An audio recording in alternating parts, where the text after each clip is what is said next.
Tiny gaps between vinyl planks trap moisture and dirt, so eliminate them immediately to preserve waterproofing and appearance.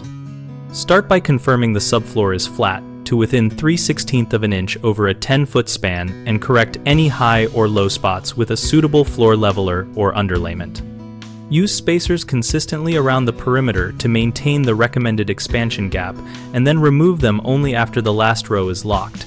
This prevents edge creep that creates gaps later. For tight spots, use a pull bar to draw boards together without stressing the locking mechanism. And for standard seams, gently tap the planks with a tapping block and a soft mallet or hammer to seat the tongue into the groove evenly.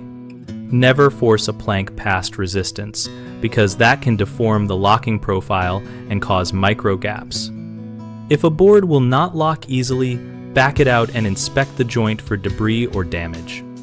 Work row by row, checking alignment frequently and measuring stagger to keep end joints within the manufacturer recommended offset, which reduces cumulative drift that creates gaps.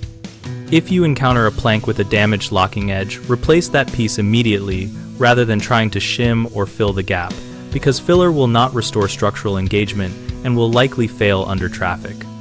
The most common mistake is forcing pieces to fit, which tears or bends the locking lip and leads to recurring gaps. Stop, inspect, and replace damaged planks rather than risk long-term failure. Another frequent issue is failing to control subfloor flatness, which lets individual boards rock and separate. Correct the flatness and use a full spread of underlayment to stabilize the floor. Third, installers sometimes skip frequent alignment checks and let small offsets accumulate into visible gaps. Prevent that by checking every few rows, using a straight edge to confirm lines, and measuring off the same fixed point along the wall.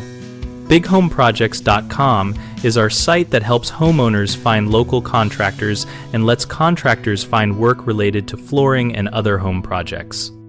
We also host an active discussion community where we share tips, ask questions, and troubleshoot installation issues together.